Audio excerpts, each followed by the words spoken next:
বিসমিল্লাহি ওয়াসসালাতু ওয়াসসালামু আলা রাসূলিল্লাহ আম্মা বাদ। আকিকার ক্ষেত্রে একটি ভুল আমল আমরা অনেককেই দেখি, বাজার থেকে গোশত ক্রয় করে নিয়ে এসে মানুষকে দাওয়াত দিয়ে খাওয়ায় দেয় এবং এটাকে মনে করে আকিকা আদায় হয়ে গেছে। আসলে এর মাধ্যমে আকিকা আদায় হয় না। আকিকা করার জন্য অবশ্যই কোনো একটি পশুকে শুধুমাত্র আল্লাহ তাআলার নৈকট্য হাসিল করার জন্য জবাই করতে হবে। সেটা বড় পশু হতে পারে, ছোট পশুও হতে পারে। কেউ যদি উট দিয়ে আকিকা করতে চায় তাতেও কোনো অসুবিধা নেই। হযরত আনাস রাদিয়াল্লাহু আনহু তিনি উট দিয়ে আকিকা করেছেন তার সন্তানের, হাদিসের মধ্যে এসেছে। কাজেই উট দিয়ে, গরু দিয়ে, মহিষ দিয়ে কেউ যদি এক সন্তানের পক্ষ থেকে একটি উটকে আকিকা করে তাতেও কোনো অসুবিধা নেই, আকিকা সহি হয়ে যাবে। কেউ যদি গরু দিয়ে, সম্পূর্ণ গরু দিয়ে এক সন্তানের পক্ষ থেকে আকিকা করে তাতেও কোনো অসুবিধা নেই, আকিকা সহি হয়ে যাবে। মহিষ দিয়ে করলেও আকিকা সহি হবে। তবে উত্তম এবং মুস্তাহাব হলো ছাগল দিয়ে আকিকা করা।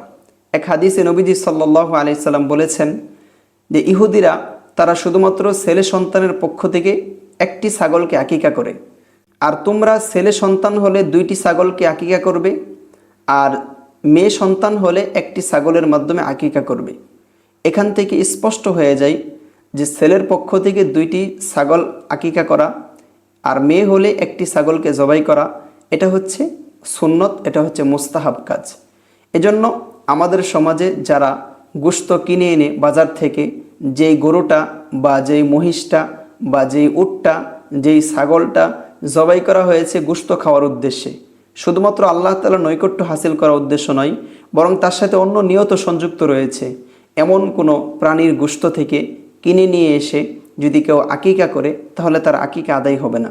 আকিকা আদায় হওয়ার জন্য অবশ্যই ইরাকাতুদ দাম লিওয়াজহিল্লাহ, শুধুমাত্র আল্লাহর সন্তুষ্টির জন্য কোনো একটা পশুকে নিরেটভাবে জবাই করতে হবে, তাহলে একমাত্র আকিকা আদায় হবে। কাজে এই মাসআলাটি আমাদের সকলের বোঝা উচিত এবং এ অনুযায়ী আমল করা উচিত। আল্লাহ তাআলা আমাদের সকলকে এই বিষয়টি বোঝার তৌফিক দান করেন।